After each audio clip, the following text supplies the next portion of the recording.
students. Today we are going to look into what is work ethics.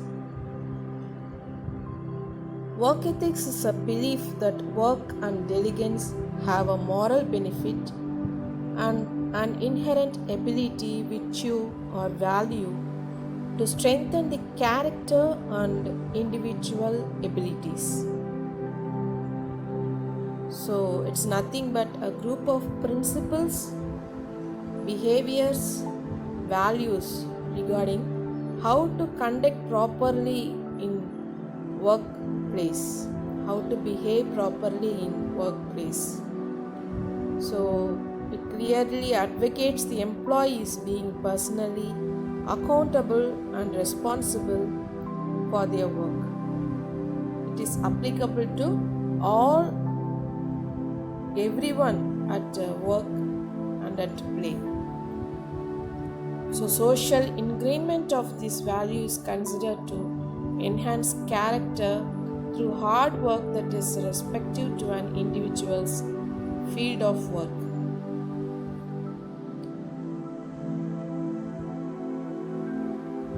So, the most important is relationships at work.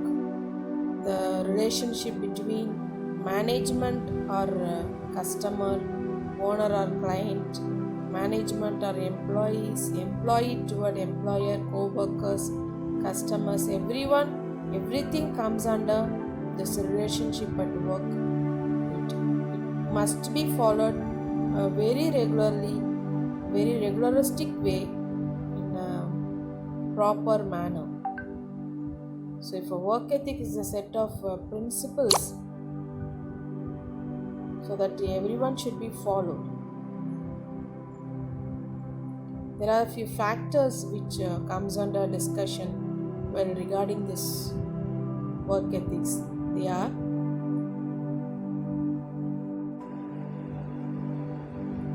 goal-oriented actions. If it is not about making plans or next logical steps, it's about getting things done so that the work invested wouldn't be counterproductive.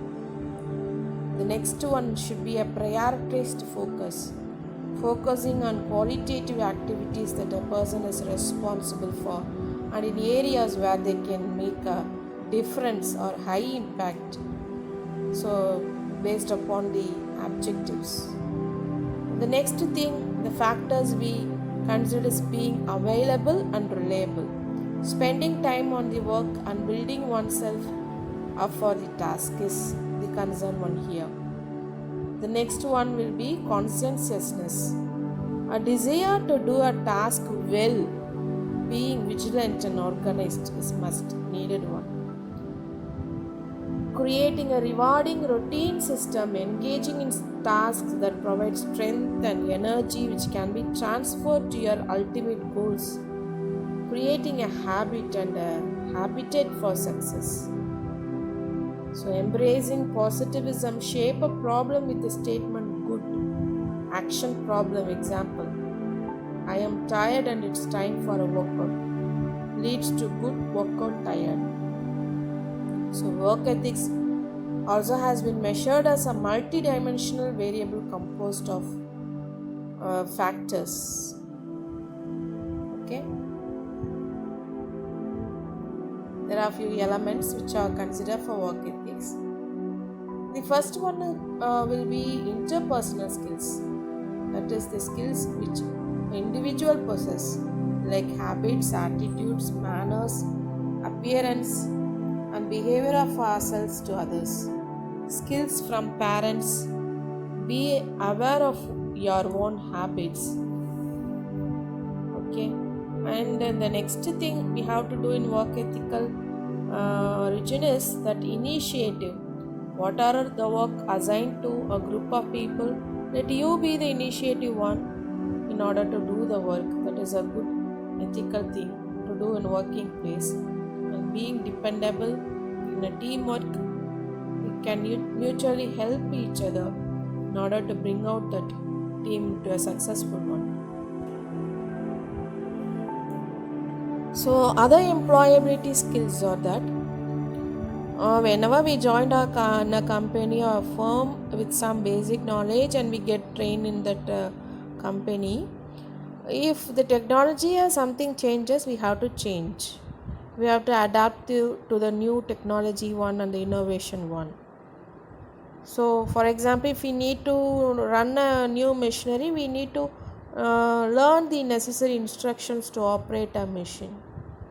Okay, so these employability skills are very much needed, like problem solving, communication, self management, teamwork, creativity, numeracy, digital skills, informed, everything are needed employability skills.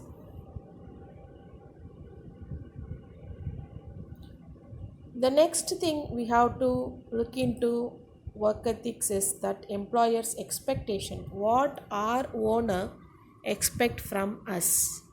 The first and foremost thing our owner expects from us is the technical skills and knowledge. That's a very basic thing. Then they expect some positive attitude so that we can spread that positive attitude to our co-workers so that the whole organization will be in some positive attitudes towards fruitfulness. The third thing is the ability to work in teams, whether you are a good team player or not. The final one is punctuality. So check yourself if these skills are available with us so that our employers get satisfied with our work. Okay. And the next thing is we are going to see about what is the difference between satisfaction and enjoy engagement. So satisfaction is nothing but simply doing our work, whatever the work assigned to us, we complete it within time limit. That's satisfaction. But engagement is somewhat different. With whole our heart and head, we have to do the work, thinking about the success of ourselves and success of the company with 100 percentage involvement, dedication, with full of heart and full of head is called engagement. So these are the difference between satisfaction and engagement.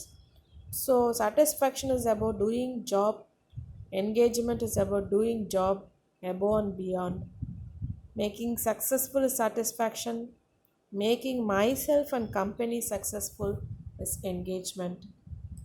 Personal commitment is satisfaction. Mutual commitment within ourselves and company is engagement.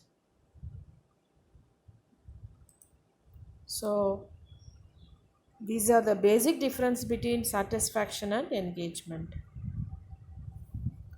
What do you mean by employee engagement?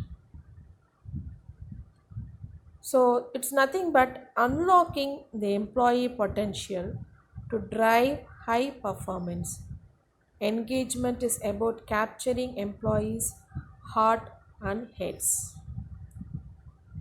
So these are the points just now we discussed. The next important issue which are faced by the employer is business abuse.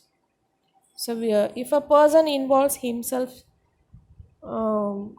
telling some bad comments about the company or working atmosphere or co-workers, it is called business abuse, but it is treated to be illegal. You shouldn't do that. It's unethical, it's not appreciable. So irresponsible act done against an employer is this one, this business abuse. So, if a person or a group of persons involved in business abuse, what will be the result? End results of business abuses.